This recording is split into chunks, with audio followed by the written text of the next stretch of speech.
Un saludo a todos, que sigamos creciendo en nuestro amor, en nuestra devoción a Nuestra Señora, que la invoquemos como corredentora de la humanidad, como la mediadora de todas las gracias, para que así ella nos alcance de su Hijo, nuestro Señor, las gracias que necesitemos para ser santos en esta vida, practiquemos las buenas obras en la tierra y lo veamos cara a cara en la vida. El principal problema, quizás, en el que uno se encuentra con el tema este del obsequio, de la inteligencia y de la voluntad, es que ese obsequio siempre se hace teniendo en cuenta la fe y el conjunto de la doctrina cristiana. En este caso, el conjunto de la Mariología católica, como un acto de docilidad prudencial. Es análogo a lo que un alumno hace con el maestro en clase.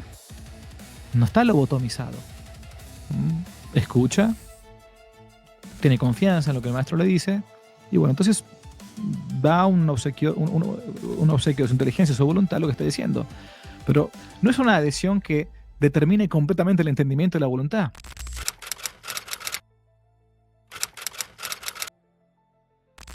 Es algo que admite contraste, admite discusión en todo caso. Por eso dice el texto incluso que salió hoy, que no es exhaustivo, ¿no? Especialmente admite un contraste y admite una discusión en aquellas personas que conocen la doctrina.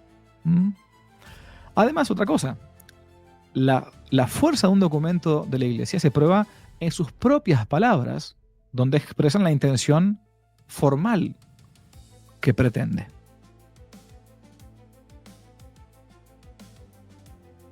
Este documento está firmado por el cardenal Víctor Fernández, es el prefecto dicasterio para la doctrina de la fe, y tiene la aprobación del Papa León XIV. El documento en realidad se acabó el día 26 de marzo, es decir, estamos hablando de un documento que se hizo durante el pontificado pasado, pero que cuenta con la aprobación explícita del Papa actual. Me parece importante lo siguiente, que este documento que acabamos de ver, ¿no?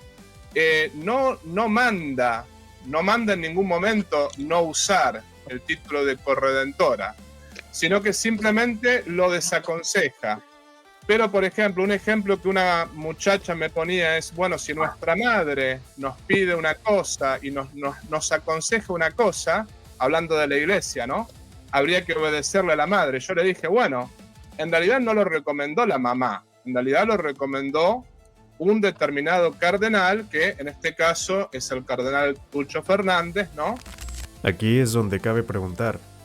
Verosh está cuestionando a Víctor Manuel Fernández, siendo este el prefecto del dicasterio para la doctrina de la fe. Y más aún, ¿está cuestionando la autoridad del Papa, siendo que él dio su aprobación explícita al documento? Pero, por ejemplo, no fue el mismo Papa en persona. Aclaremos eso, ¿no? Y después, por otra parte, Juan Pablo II, no solamente Juan Pablo II, sino el Padre Pío, sino también San Ambrosio, Entonces, ¿podemos decir que no hay unanimidad entre los mismos papas de la Iglesia Católica Romana? Si bien San Ambrosio no mencionó el título de corredentora, dijo cooperadora. Lo mismo si hablamos de San Ireneo de León, ¿no? Todos ellos han mencionado lo que es la cooperación de María en la salvación, ¿no? Entonces, dicho todo esto, este documento no manda en ningún momento no usar el título de corredentora, y nosotros podemos seguir el ejemplo de Juan Pablo II y de tantos santos diciendo, es corredentora no porque sea igual que Jesucristo, está siempre abajo de Jesucristo. Sin los méritos de Cristo, sin los méritos del Señor, no podría hacer nada ni siquiera la Virgen. Estando abajo de su Hijo, porque Cristo lo quiso, ella fue la que más cooperó con la salvación del género humano, en cuanto que dijo el sí, que nosotros sabemos, y en cuanto que ella se ofreció, y ofreció a su Hijo también, para la salvación del género humano, ¿no? Entonces yo creo que este documento nos recomienda no usar el título de corredentora, pero nosotros podemos seguir el ejemplo de tantos santos y seguir usándolo, porque no es la palabra ni siquiera del Papa León, es la palabra de un cardenal, que es una recomendación. Por lo tanto, es un documento orientativo. ¿Por qué? Porque si bien el documento dice que no es oportuno o es inoportuno evitar el título de corredentora. Entonces, ¿desde cuándo es inoportuno? ¿Para quién es inoportuno? Se presume que un documento de estos debe ser es clarificador, orientador, pero no que confunda. Lo mismo que el documento de fiducia súplica es la misma cosa. Es un documento que más bien trajo confusión, enredos, inquietudes. Entonces yo creo que hay que mirar en todos los frutos que está teniendo ahorita la iglesia, porque se supone que estos documentos deben más bien orientar la manera de creer, la manera de movernos dentro de la iglesia en los aspectos de fe, y esto trae una confusión. Entonces, el católico romano ya no puede sostener que su magisterio es infalible y esclarecedor en cuanto a fe y doctrina.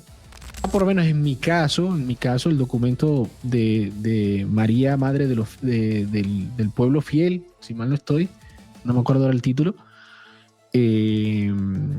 Yo lo único que yo vi así fue decir que siempre es inoportuno.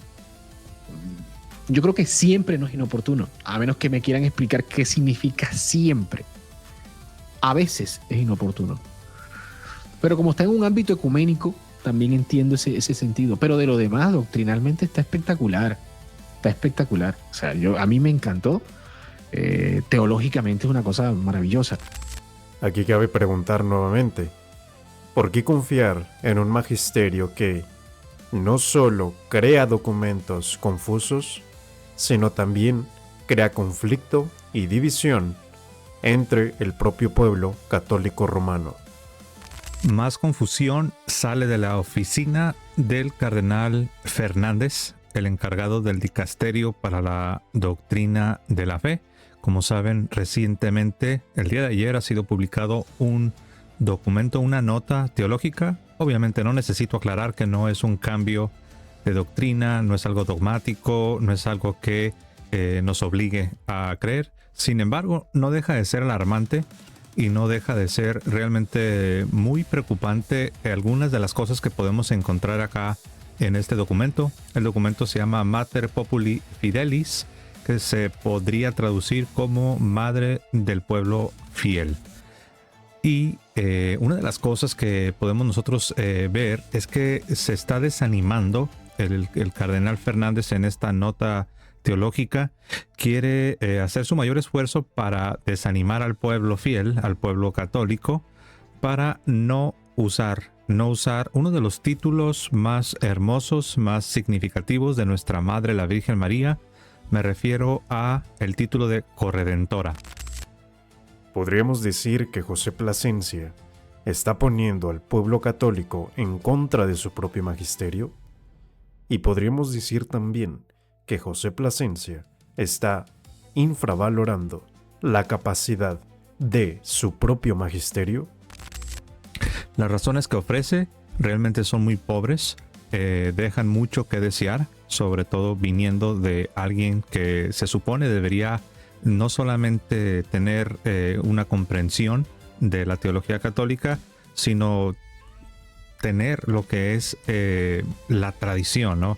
Vemos que al menos yo no lo puedo percibir en las cosas que él viene afirmando, no solo en este documento, sino, como saben, aquel otro documento que causó una grandísima confusión en la iglesia. Me refiero al documento de Fiducia Supplicans, particularmente el párrafo 31, donde habla de las, entre comillas, bendiciones. Realmente esto es alarmante. Y es la primera y más importante persona que coopera en la redención llevada a cabo por Cristo Jesús. Así que básicamente la fe se mantiene. El concepto de la fe que los católicos siempre hemos profesado se mantiene, independientemente de si utilizamos o no los títulos.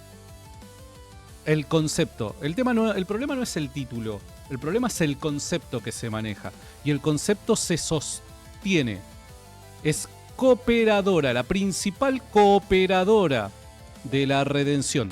Y aclaro, la Virgen es corredentora. Le guste a quien le guste. Eso es así.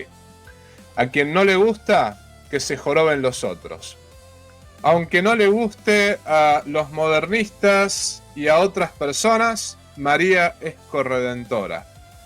Como se decía en que María era concebida sin pecado original. Había una frase que decía: sepa el moro y el judío y el inglés que hay en el mar, que María es concebida sin pecado original. Bueno, acá digo, sepa el modernista, el protestante y el testigo de Jehová, que María es corredentora y para de contar. Así es.